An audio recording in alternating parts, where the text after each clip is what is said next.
तो हम लोग आज इलेक्ट्रोस्टैटिक्स में आगे बढ़ेंगे और जब ये वीडियो आपके तक पहुंचा होगा तो आपके पास एक न्यूज़ भी पहुंच चुका होगा। एक बार गवर्नमेंट ने फिर से लॉकडाउन बढ़ा दिया है, तो मैं यही बोल रहा हूँ आपको कि आप बस चीज़ों को ऑब्जर्व करते रहो और ये मत सोचो कि लॉकडाउन कब खुलेगा, क्या होगा। वो हमारे तुम्हारे हाथ में है नहीं। वो खुलेगा, निश्चित तौर पे खुलेगा, लेकिन थोड़ा टाइम लगेगा। ये चीज़ें ऐसे खत्म होने वाली नहीं है। तो उसको लेके मैं पहले भी बोल चुका हूँ कि आप ज़्यादा मत सोचा करो, आप बस अपना वीडियो देखो और पढ़ाई करते रहो। ठीक है दोस्तों। और ये जितना भी टाइम आगे बढ़ रहा है तो हर चीज़ आगे बढ़ेगा, टेंशन नहीं लेने का है। एग्जाम, कॉलेज, सब चीज़ आगे बढ़ेगा, पूरा सिस्टम ही शिफ्ट होगा, जिसको लेके ज़्यादा सोचना आपको नहीं है। सबसे इम्पोर्टेंट यही है कि हम लोग अभी हेल्दी रहें। जैसे कि अभी मेरे पास कल एक पोस्ट आया था, व्हाट्सएप पे एक पोस्ट आया था। तुम जानते होगे अली बाबा, जो कि चाइना के बहुत बड़े कंपनी का नाम है और उसके जो ऑनर हैं, एमडी हैं, जैक मा, उन्होंने यही बोला है कि अभी सबसे इम्पोर्टेंट यही है कि हम लोग हेल्दी रहें, लाइफ बची रहे हमारी, और बाकी चीज़ें तो अपने आप सब कुछ ठीक हो ही जाएंगी। तो आप टेंशन नहीं लेना। ठीक है दोस्तों, पढ़ाई करते रहना। चलिए, तो आज हम लोग फिर अपना आगे बात करते हैं। हम लोग याद करें कि हम लोग पढ़ क्या रहे थे। तो हम लोग पढ़ रहे थे पहले पूरा, देखो जब कभी भी देखो तो एक बार रिकैप कर लिया करो क्या चीज़ें पढ़ रहे थे। तो हमने जो लास्ट लेक्चर में पढ़ा था वो पढ़ा था चार्ज के प्रॉपर्टी के बारे में, जिसमें आपको हमने कहा था कि चार्ज जो है वो हम लोग के बॉडी में या किसी भी सब्सटेंस में फंडामेंटल पार्टिकल इलेक्ट्रॉन और प्रोटॉन के फॉर्म में रहता है। और जो जनरली सारी बॉडीज हैं वो आपकी जो भी हैं वो न्यूट्रल होती हैं। इसका मतलब ये नहीं होता है कि उसमें चार्ज नहीं होता है। न्यूट्रल होने का मतलब उसमें पॉजिटिव और नेगेटिव पार्टिकल दोनों इक्वल नंबर में होते हैं। जैसा कि तुमको बताया गया था पिछले क्लास में, प्रोटॉन और इलेक्ट्रॉन्स होते हैं। प्रोटॉन पॉजिटिव चार्ज रखता है, प्रोटॉन जितना पॉजिटिव चार्ज रखता है, इलेक्ट्रॉन उतना ही नेगेटिव चार्ज रखता है। और एक न्यूट्रल एटम में या न्यूट्रल सब्सटेंस में इन दोनों का नंबर क्या होता है, सेम। हमने आपको ये भी बताया था कि अगर किसी बॉडी को चार्ज करना होता है तो इलेक्ट्रॉन को ही आप ट्रांसफर कर सकते हो, प्रोटॉन को ट्रांसफर करना संभव नहीं है। कारण क्या है बच्चों? तो प्रोटॉन्स न्यूक्लियस में होते हैं, वो आसानी से मूव नहीं कर सकते।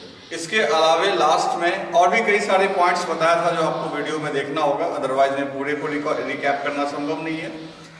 तो एक लास्ट पॉइंट जो था आपका, वो आपको याद रखना था। जब जब रिस्पेक्टिव चैप्टर आएगा तो चीज़ों को आप समझोगे।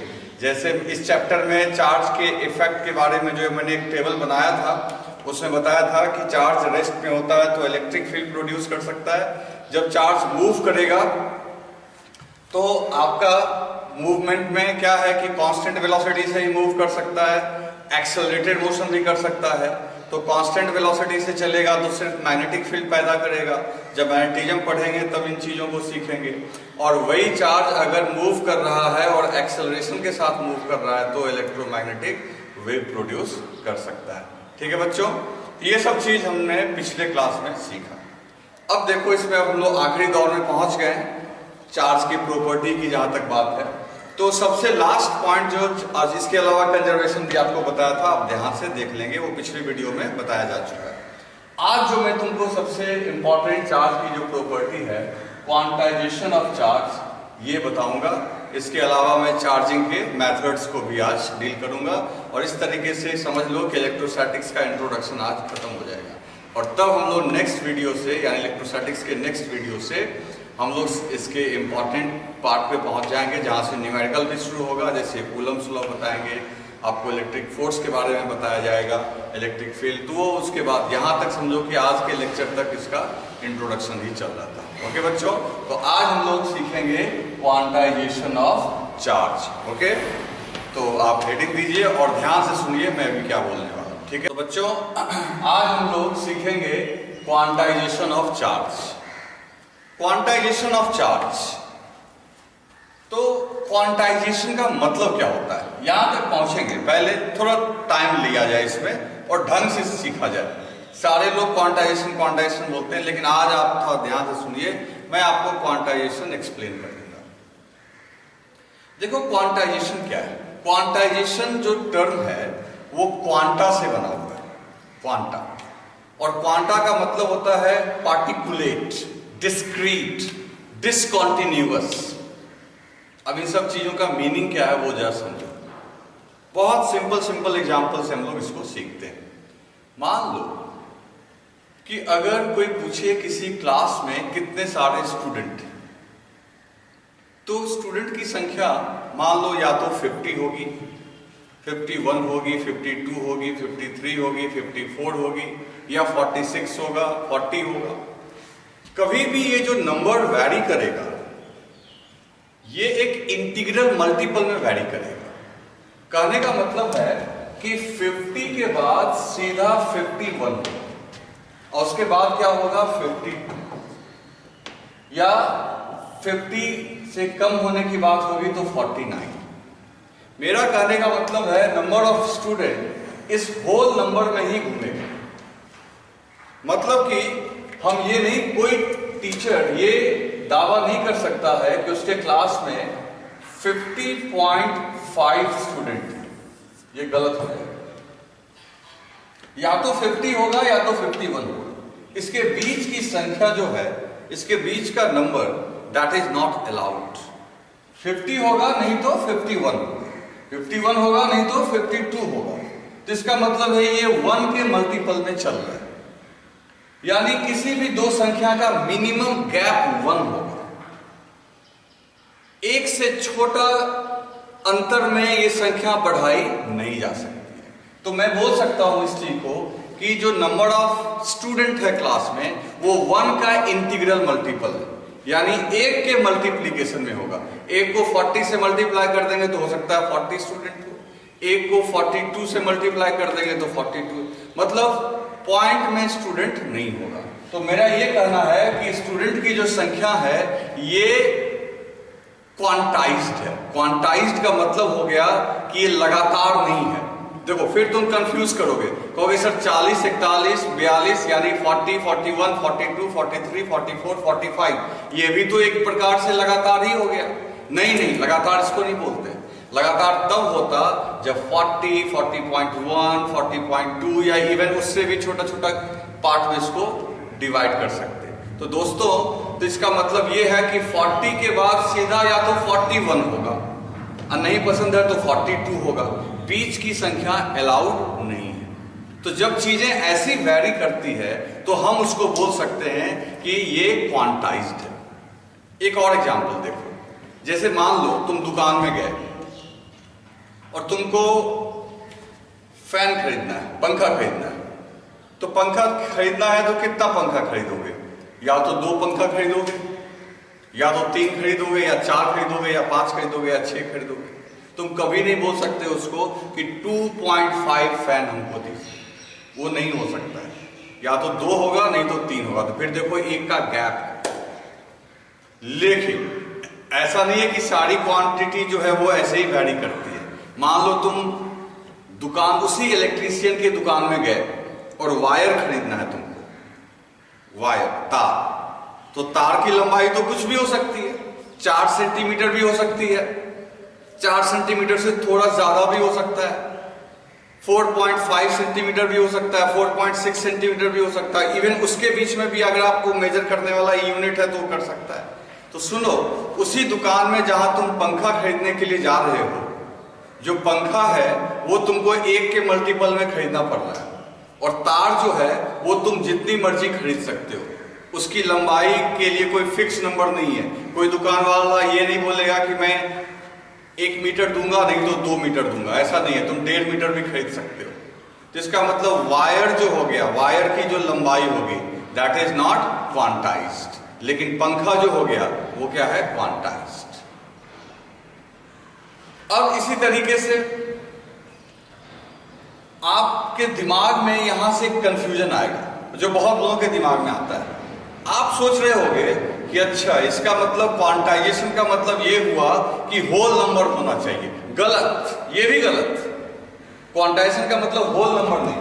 मान लो किसी दुकानदार ने ये डिसीजन कर लिया है, किसी मान लो होटल में खाना खाने के लिए गए तुम, तो होटल में खाना खाने के लिए गए, तो ऐसे होटल में खाना खाने जाते हैं तो हम लोग कितना ऑर्डर करते हैं, या तो 1 रोटी बोलेंगे, या तो 2 रोटी, या तो 3 रोटी। तुम दुकानदार को ये नहीं बोल सकते हो कि 2.5 रोटी 2.5 रोटी मेरे को लाके दो। तो उसने दुकानदार ने ये डिसीजन किया हुआ है कि मेरे को रोटियां बेचनी है, लेकिन वो 1 के मल्टीपल में मैं बेचूंगा। तो इसका मतलब हो गया कि नंबर ऑफ ब्रेड्स यानी रोटियां जो हो गई वो भी एक क्वांटाइज्ड क्वांटिटी है जो 1 के मल्टीपल में।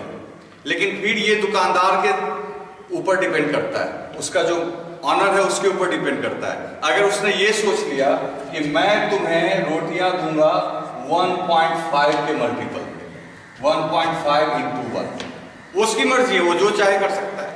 तो वो कहेगा भाई ऐसा है कि या तो 1.5 रोटी मेरे यहां खाओ, या तो आप 3 रोटी खाओ, या तो आप 4.5 खाओ, या तो आप 6 खाओ, या तो 7.5 खाओ। तो आप एक बात देखो, ये सारी संख्या जो है वो 1.5 का इंटीग्रल मल्टीपल है।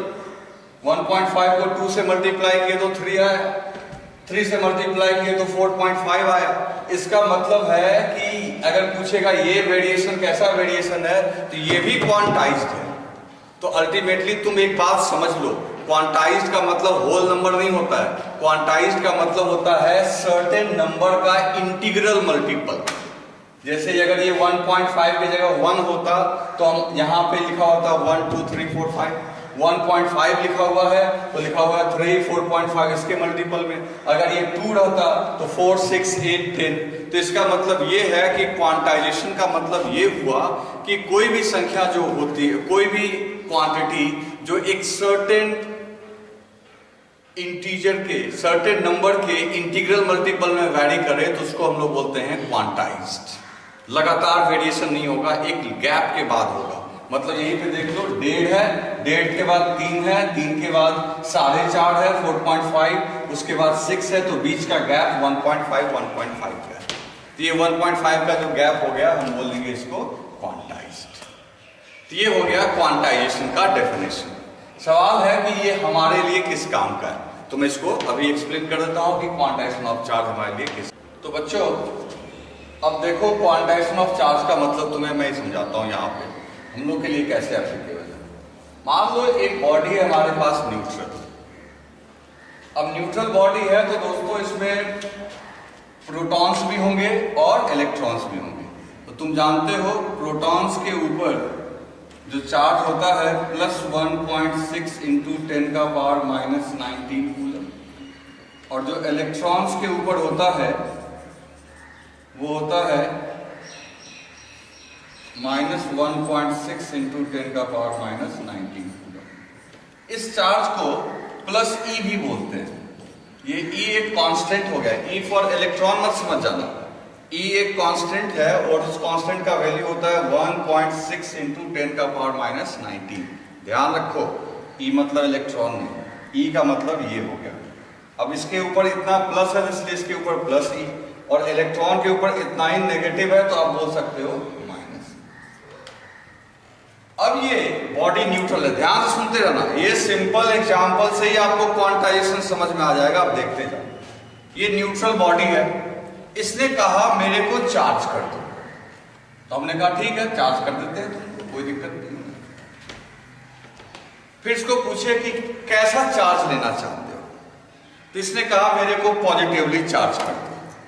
मतलब जहां पे यहाँ पे इसका चार्ज 0 है, अब ये रिक्वेस्ट कर रहा है कि मेरे को +Q चार्ज दे दो। अब तुम +Q चार्ज का मतलब तो समझ ही रहे हो। अब इसको +Q चार्ज अगर देना है तो तुमको किसी को प्लस चार्ज देना है तो यहां से निकालना पड़ेगा इलेक्ट्रॉन। इस बॉडी से इलेक्ट्रॉन निकालोगे तो जाके अगर नेगेटिव चार्ज निकालेंगे तो पॉजिटिव चार्ज आएगा। जैसा कि पिछले लेक्चर में मैंने आपको समझा रखा है कि अगर किसी बॉडी को पॉजिटिवली चार्ज करना हो तो उससे आप इलेक्ट्रॉन निकालो। सवाल है कि कितना इलेक्ट्रॉन निकालोगे, इलेक्ट्रॉन कैसे निकालोगे। तो ठीक है इलेक्ट्रॉन तो निकल जाएगा, लेकिन बात यह है कि इलेक्ट्रॉन एक फंडामेंटल पार्टिकल है, इलेक्ट्रॉन को काट नहीं सकते। ऐसा नहीं है कि आधा इलेक्ट्रॉन नहीं होगा, इलेक्ट्रॉन हमेशा एक होगा। तो ये हमको रिक्वेस्ट कर रहा है ये बॉडी कि भाई मेरे से 1.5 इलेक्ट्रॉन निकाल दो, 1.5। हम बोलेंगे नहीं निकाल पाएंगे। फिर इसने कहा अच्छा ठीक है 2 निकाल दो, तो 2 निकाल सकते हैं। फिर इसने कहा 3 निकाल दो, तो 3 निकाल सकते हैं। इसने कहा 3.5 निकाल दो, तो हम फिर बोलेंगे कि हम 3.5 नहीं निकाल सकते। इसका मतलब ये हुआ कि इससे जो इलेक्ट्रॉन निकाला जाएगा वो एक होल नंबर में ही निकलेगा, यानी एक इंटीग्रल मल्टीपल में ही निकलेगा। तो मान लो इससे हमने इलेक्ट्रॉन n इलेक्ट्रॉन निकाला, n इलेक्ट्रॉन्स।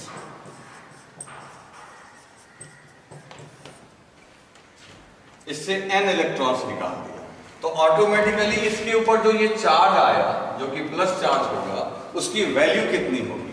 तो 1 इलेक्ट्रॉन निकलता, तो 1 इलेक्ट्रॉन के बराबर इलेक्ट्रॉन निकलने से इस पे पॉजिटिव चार्ज आएगा, तो जितना 1 इलेक्ट्रॉन पे आपका चार्ज है उतना ही प्लस यहां डेवलप करेगा। तो अगर n इलेक्ट्रॉन निकाल रहे हो तो इस पे चार्ज डेवलप हो जाएगा n इंटू ई। तो चूंकि तुमने इलेक्ट्रॉन निकाला है तो यहां लिख दोगे प्लस n। अगर उल्टा काम करते, इलेक्ट्रॉन देते,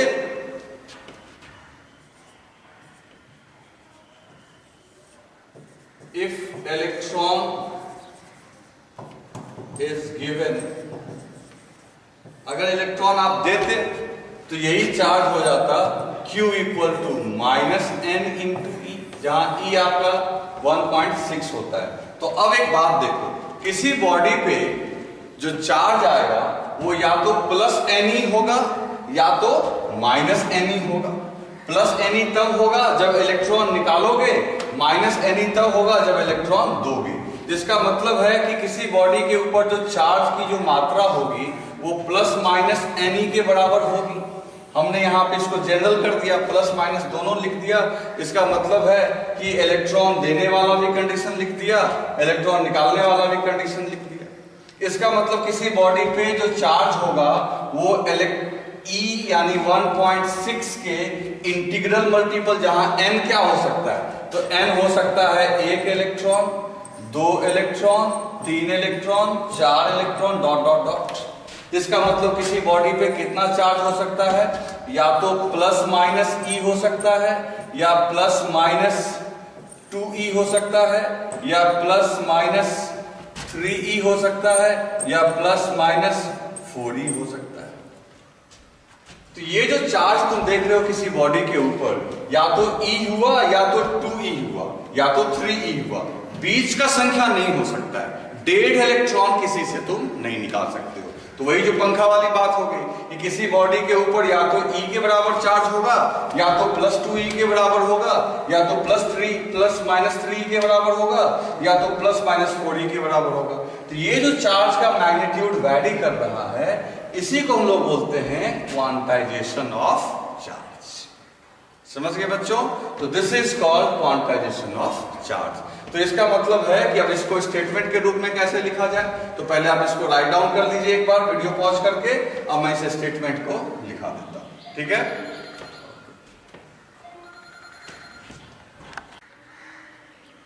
तो बच्चों उस पॉइंट को हमने यहां पे लिख दिया आपके सामने कि charge on any body is quantized in nature because charging depends on loss and gain of electron. मतलब कोई भी बॉडी में चार्ज इलेक्ट्रॉन के इंटीग्रल मल्टीपल में ही हो सकता है, क्योंकि हमने सीख लिया है कि चार्जिंग जो है वो लॉस या गेन ऑफ इलेक्ट्रॉन के ऊपर डिपेंड करता है। इसलिए बॉडी के ऊपर जो चार्ज है वो प्लस माइनस एन के बराबर है, जहां पे एन आपका 1 2 3 4 5 डॉट डॉट डॉट। फिर हमने आगे यहां लिख दिया है charge on any body Q equal two plus 3.4E 3.5E is not possible. ये जानबूझ के मैंने एक छोटा एग्जांपल लिख दिया कि देखो यहाँ इलेक्ट्रॉन का जब भी होगा ये कंप्लीट इंटीजर होना चाहिए। 3.5E यानी 3.5 इलेक्ट्रॉन नहीं हो सकता है, क्योंकि इलेक्ट्रॉन को आधा नहीं काट सकते। ठीक है दोस्तों, अब इसके ऊपर एक छोटा सा एग्जाम्पल मैं करके दिखाता हूँ, वो आप देखो। यहाँ पे अगर आपसे ये पूछा जाए, छोटा सा एग्जाम्पल है, अभी ये समझो कि इस चैप्टर के न्यूमेरिकल पे हम लोग नहीं आए हैं, वो तो कूलम्स लॉ होने के बाद ही पहुंचेंगे, लेकिन एक छोटा सा एग्जाम्पल आपके लिए यहाँ पे हम लोग बना सकते हैं। जैसे मान लो कि ये एक बॉडी है जो न्यूट्रल है।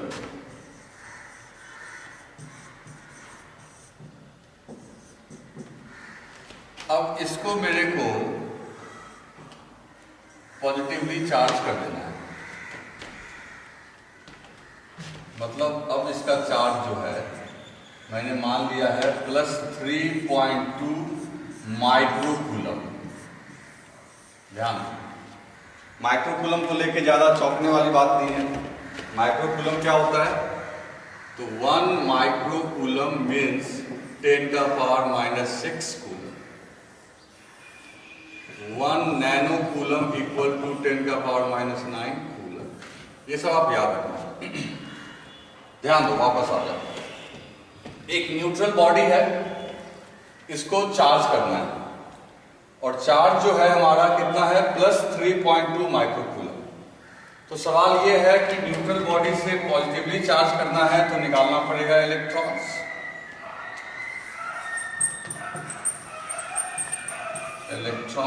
निकालना होगा। तो हमको यही पूछा जा रहा है, find the number of electron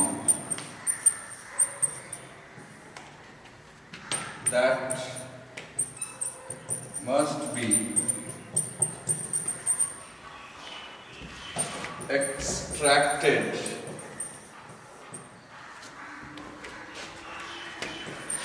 from the body। तो दोस्तों, आपको यहां पूछा जा रहा है कि इस बॉडी को +3.2 माइक्रोकूलम से चार्ज करने के लिए कितने इलेक्ट्रॉन्स को निकालना पड़ेगा। कुछ नहीं है। अभी तुमने सीखा कुछ देर पहले कि किसी भी बॉडी के ऊपर जो चार्ज होता है वो होता है प्लस माइनस, तो यहाँ तो प्लस ही है तो प्लस ही लेंगे, +NE के बराबर होता है, जहां N नंबर ऑफ इलेक्ट्रॉन हो गया और E इलेक्ट्रॉनिक चार्ज जो तुम जानते हो। तो इसका मतलब है Q इक्वल टू +NE, और Q का वैल्यू दिया हुआ है, तो Q का वैल्यू हो गया 3.2। माइक्रोकूलम को कूलम में बदलेंगे तो 10⁻⁻6। यहां देखिए 10⁻⁻6 equal to number of electron, तो निकालना ही है हमको, और E का वैल्यू हम जानते हैं 1.6 × 10⁻⁹। ओके बच्चों, तो यहां से कितना निकल के आ गया? So N is equal to 3.2 × 10⁻⁻6 divided by 1.6 × 10⁻⁹। अब ये यहां से 2 टाइम्स में कैंसिल, अब ये यहां से 2 टाइम्स में कैंसिल हो गया, तो अब ये आ गया आपका, और इसको ऊपर कर दो। ये सॉल्व करके हम लोग देख रहे हैं कि हम लोगों को जो उस बॉडी को, यानी ये एक न्यूट्रल बॉडी है, इसको चार्ज बॉडी में कन्वर्ट करने के लिए जो हमें इलेक्ट्रॉन्स निकालना होगा, उन इलेक्ट्रॉन्स की संख्या होनी चाहिए 2 × 10⁻13। करना क्या था? आपसे इलेक्ट्रॉन निकालना क्यों पड़ा? क्योंकि पॉजिटिवली चार्ज करना है। और कैसे हमने सॉल्व किया? तो चार्ज किसी बॉडी के ऊपर जो होता है Q इक्वल टू NE होता है, तो Q की जगह ये पुट कर दो, NE में N पुट कर दो, E की जगह पुट कर दो, नंबर ऑफ इलेक्ट्रॉन आपका निकल के आ गया। ठीक है बच्चों, तो इसको आप राइट डाउन कर दो। तो बच्चों, अब प्रॉपर्टी ऑफ चार्ज हम लोग का कंप्लीट हुआ। तो प्रॉपर्टी ऑफ चार्ज के बाद अब हम लोग एक चीज पढ़ेंगे। देखो, अभी भी मैं बता रहा हूं, मेन टॉपिक तो हमारा कूलम्स लॉ से शुरू होगा, तो अभी थोड़ी थोड़ी जो हल्की फुल्की बातें हैं उसी पे बात हो रही है, ताकि आप चार्ज को समझ पाओ, चार्जिंग को समझ पाओ। ठीक है, तो अब हम लोग पढ़ने जा रहे हैं जो आपके एनसीईआरटी में भी दिया हुआ है, that is process of charging. तो देखो, प्रोसेस ऑफ चार्जिंग कि ये तो समझ में आ रहा है कि इलेक्ट्रॉन निकाल लेंगे, इलेक्ट्रॉन दे देंगे, लेकिन ये सब होता कैसे? ये नहीं कि सीधा सीधा प्रोसेस ऑफ चार्जिंग। अब हर चीज को सीखना है। तो अभी तक हमको ये पता चल गया है कि इलेक्ट्रॉन को एक्सेप्ट करने से नेगेटिवली चार्ज हो जाता है, इलेक्ट्रॉन को निकाल लेने से पॉजिटिवली चार्ज। लेकिन सवाल है कि ये कौन से प्रोसेस से ये सब चीज होगा। तो देखो, तो वही चीज अभी आप लोग बताएंगे कि कोई बॉडी को चार्ज कैसे किया जाता है, यानी process of charge,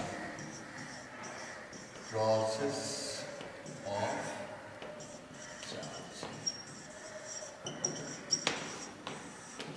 process of charging total 4 process है, जिसमें काम का एक ही है, लेकिन चूंकि सिलेबस में बुक में दिया हुआ है तो हम लोग कर नहीं सकते, कुछ उपाय पढ़ना तो पड़ेगा ही। इसमें एक ही है जिसपे पूरा फिजिक्स चलता है, मतलब इलेक्ट्रोस्टैटिक्स चलता है। हालांकि एक नहीं कह सकते हो, 2 है, एक का भरपूर यूज है और एक का छोटा सा यूज है। ऐसे बाकी जानकारी सभी की होनी चाहिए। तो प्रोसेस ऑफ चार्जिंग में पहला प्रोसेस है चार्जिंग बाय फ्रिक्शन। पहला दोस्तों चार्जिंग बाय फ्रिक्शन। दूसरा है चार्जिंग बाय कंडक्शन, जो सबसे इंपॉर्टेंट और यूज होने वाला है। तीसरा है चार्जिंग बाय इंडक्शन, ये भी बहुत इंपॉर्टेंट प्रोसेस है। एंड फोर्थ है चार्जिंग बाय पोलराइजेशन। तो बच्चों यहां पे 4 प्रोसेस हो गया, charging by friction, charging by conduction, charging by induction and charging by polarisation. तो हम लोग 1 बाय 1 सबके बारे में जानेंगे। हालांकि ये कंपटीशन के लिए बहुत इंपॉर्टेंट नहीं है, लेकिन फिर भी इनकी जानकारी होनी चाहिए आगे इसमें हम लोग को बढ़ने में, क्योंकि कहीं ना कहीं सबका टर्न आएगा। जैसे मैं तुम्हें कैपेसिटर से पहले डाइलेक्ट्रिक के बारे में बताऊंगा तो वहाँ पोलराइजेशन का काम आएगा, फिर कंडक्टर के बिहेवियर में इंडक्शन भी काम में आएगा, कंडक्शन भी काम में आएगा। फ्रिक्शनल इलेक्ट्रिसिटी का ऐसे बहुत ज़्यादा काम नहीं है, लेकिन आपसे पूछा जा सकता है, इसलिए हम लोग इन चारों के बारे में अभी पढ़ेंगे। तो बच्चों अब ये 4 प्रोसेस है, इन चारों को डिटेल में कल मतलब अगले लेक्चर में मैं पढ़ाऊंगा कि ये चारों प्रोसेस क्या होता है। और मोस्ट प्रोबेबली कल आपको इसका इलेक्ट्रोस्टैटिक्स का भी वीडियो आएगा, और हो सकता है आपको कॉलिजन वाला 11th वाला भी करूंगा मैं, और फिर उसके बाद हम लोग कूलम्स लॉ पे जाएंगे। तो मीनवाइल आप सबको एक बार फिर से रिवाइज करते रहिए, सारे वीडियोस को देखते रहिए, ठीक है, और पढ़ाई करते रहना है आपको अच्छे से, ओके, और घर पे नहीं। ठीक।